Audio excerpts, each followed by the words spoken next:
I think the PC market is doomed. Yes, doomed. And AI will be the thing that finally kills it. So in this episode, I'm going to lay out all of the data for why I think the PC market is going to die, and what that means for companies like Nvidia, AMD, and even Intel, all of which have huge stakes in the PC market today. Uh-oh, your time is valuable, so let's get right into it. Let me clarify a few things right up front. I'm not saying that PC gaming is going to die. I've been gaming on PCs for over 20 years now. I grew up playing games like Diablo 2 and World of Warcraft, and I'm currently marathoning Baldur's Gate 3, and I'm really looking forward to Starfield coming out in a couple weeks as well. My point is, I know firsthand that the PC gaming industry is alive and well. What I do think is dying is the PC market itself, specifically stationary desktop computers. I'm also not saying that PC enthusiasts and content creators won't need to keep building or buying these desktops, but what I am saying is that fewer people overall will build or upgrade their machines each year, and when they do, they'll be buying older parts at steeper discounts, which means lower profit margins for companies like Nvidia, AMD, and Intel. And that really matters because GPUs and CPUs are usually two of the most expensive components for consumer PCs, and they're also core parts of huge business segments for these three companies. For example, Intel's client computing group covers their PC-centric products and services, including Intel Core CPUs, Arc GPUs, chipsets for laptops and tablets, and so on. Their quarterly revenue in this segment is down by 12% year over year, but Intel's client segment revenue from last year was already down by 24% from the year before that. So this is really a 33% decline over 2 years. AMD's client segment focuses on consumer CPUs as well. Revenues for this business segment are down by 54% year over year, and it's not even profitable for them right now, with operating margins of around negative 7%. And AMD's gaming segment, which focuses on GPUs, is also down by 4% year over year. 4% may not sound too bad, but their GPU sales are actually down by way more than that. This number is being offset by strong sales of AMD's semi-custom chips for video game consoles, while their graphics revenues continue to decline. AMD's client and gaming segments were their two biggest business segments up until this year, so these are massive shifts happening under AMD's feet. And then of course, there's Nvidia. For decades, gaming was Nvidia's biggest business unit as well. At its peak in early 2022, Nvidia's gaming segment generated over $3.6 billion in a single quarter. That was largely due to the marked up sales of their GeForce GPUs, thanks to crypto miners buying up all the cards, while there was increased demand from everyone since they were stuck inside during the lockdowns. Lower supply, higher demand, and around an 80% market share of discrete GPUs are what let Nvidia raise their prices so high and capture so much revenue in a single quarter. But then, in quarter 2 of last year, those gaming revenues fell by a whopping 44%. That's quarter over quarter. Even after rebounding for 2 quarters, Nvidia's gaming revenues are still down almost 40% year over year. It's easy to point to things like the pandemic, the lockdowns, crypto miners, supply chain issues, and the chip shortage as reasons for all of these companies seeing lower sales for PC CPUs and GPUs, and those factors definitely played an important part in the story. But let me show you another very interesting point. This is a graph of the number of shipments of discrete desktop graphics cards from Nvidia, AMD, and Intel over the last 10 years. The actual peak in GPU shipments happened in quarter 2 of 2017 for Nvidia and quarter 1 of 2018 for AMD, both of these being well before the chip shortage, the lockdowns, and so on. And even with all of the pull-forward growth that happened during the pandemic and all of the extra demand from crypto miners, neither Nvidia nor AMD came close to those peak sales again. And right now, GPU shipments are down by over 12% quarter over quarter, and down by over 38% year over year. But Nvidia stock has more than tripled in price so far this year. Can this growth streak really continue, even though the GPU market is in such a steep decline? One way to find out is to see what big institutions are doing with Nvidia stock. So if I go to Nvidia's company page on Moomoo, and then I click on shareholders, I can see which institutions are holding Nvidia stock right now, and whether they've been buying or selling their shares. Looks like Nvidia's CEO, Jensen Huang, has been increasing his holdings. That's a great sign. And Moomoo will even plot the totals for you, which takes out all of the guesswork. Looks like there are still way more institutions buying Nvidia stock than selling it, which means they think it has much more room to run. Features like these are why Moomoo has over 20 million advanced investors around the world. and right now Moomoo is giving away up to 16 free stocks, each valued at up to $2,000, plus a $50 cash reward. And if you're from Canada, you could win an Amazon gift card worth up to $100. All you need to do is download the app using my link, keep your funds at the right level for at least 60 days, and enjoy up to 16 free stocks. But this offer ends soon, so make sure to get started today. Alright, the decline for global demand of personal computers actually started all the way back in 2011. If we look at the total unit shipments of PCs worldwide, we can see that they peaked in 2011 at a little over 365 million units. In 2019, that number was as low as 262 million, which is over 100 million units lower. That's a 28% decline over 8 years, and now the PC market is declining again, after all of that pull forward growth from the pandemic.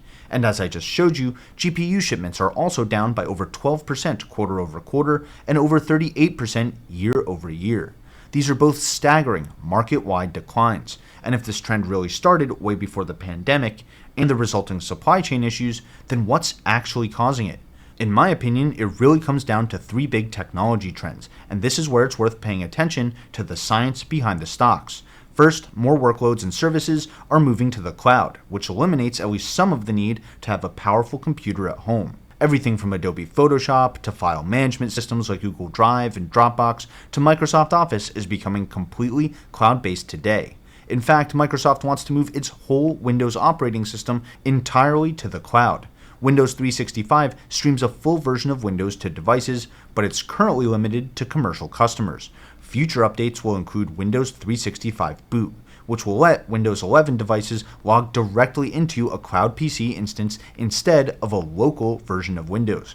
There are 2 good reasons for Microsoft doing this. First, if Windows becomes a cloud service, then Microsoft can integrate the Windows AI Copilot much more deeply into the operating system, without having to worry about all the different configurations and specifications that at-home PCs can have.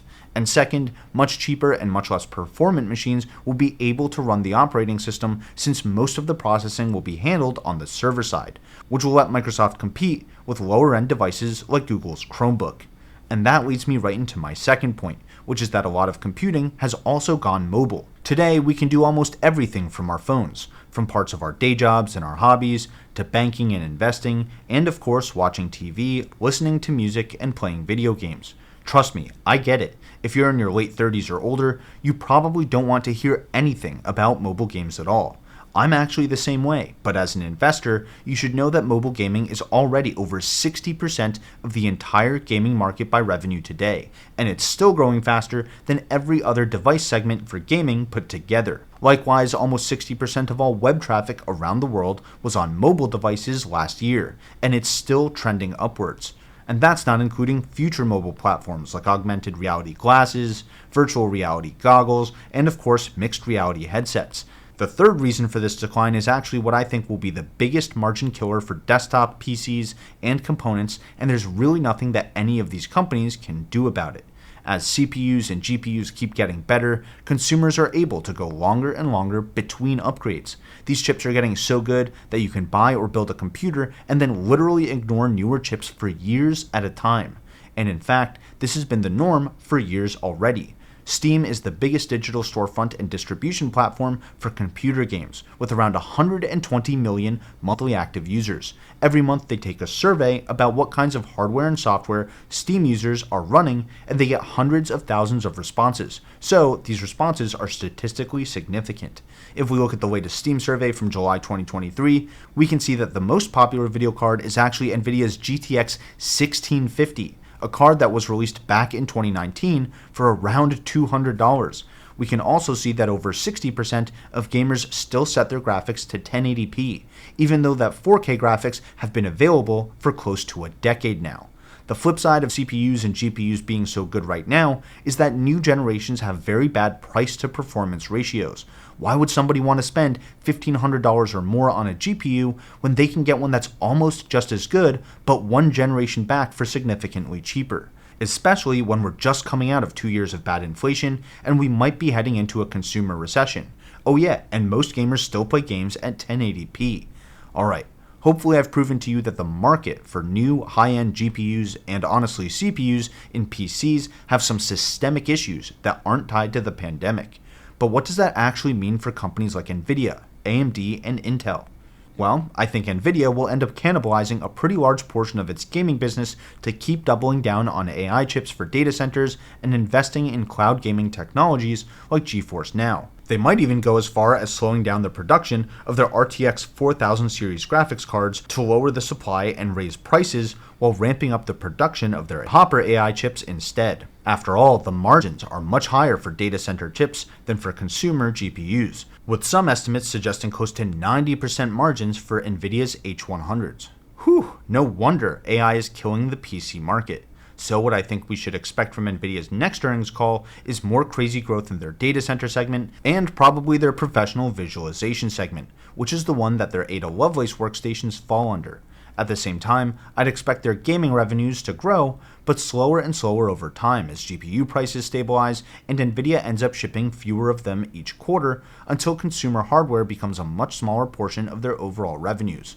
Let's see how right I am when they report their earnings in a couple of days. I think the bigger surprise to me is that AMD isn't rushing to fill the void that Nvidia is leaving behind. AMD launched their RX 7000 series XTX GPUs for gaming PCs and then professional workstations this year. But all four of these models retail for $1,000 or less today. I don't think that's because AMD is still seen as a budget brand, but because they know that the PC market is in decline, and the only way to move new products is by lowering their prices.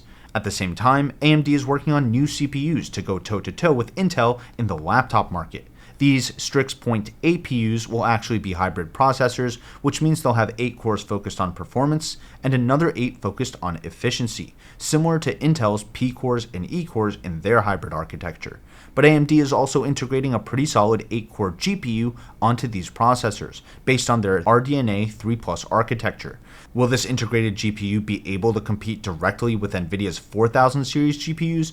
Of course not. But it will compete as a potential upgrade option for gamers and creators on a budget, which according to the Steam survey I just showed you is still most of them. And we could see AMD bring this hybrid architecture with integrated graphics to desktops in the future. My point is that AMD isn't exactly rushing to claim the discrete GPU market for high-end PCs, even though they're in the best position to do so.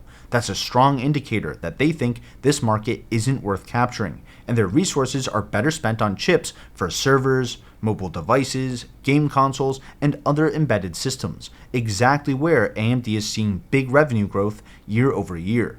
And we're seeing the same kinds of trends with Intel. Intel's Arc A series desktop GPUs will cost anywhere from $100 for the A300 series chips that compete with Nvidia's GTX 1000 series to around $250 for Intel's A500s, which are supposed to compete with Nvidia's RTX 3050s, and then around $400 for Intel's A700 series, which compete with Nvidia's RTX 3060s. And on the CPU side of things, Intel's Meteor Lake processors will have integrated graphics, just like we saw with AMD's chips. The integrated graphics on Intel's chips are reportedly so good that OEMs are choosing them over lower-end, discrete graphic chips in laptops this holiday season, since by removing these separate graphics chips, you could almost double a laptop's battery life. So in short, we probably won't see Intel fill the void that Nvidia is leaving in the GPU market as well, since they're choosing to focus on all these other markets instead.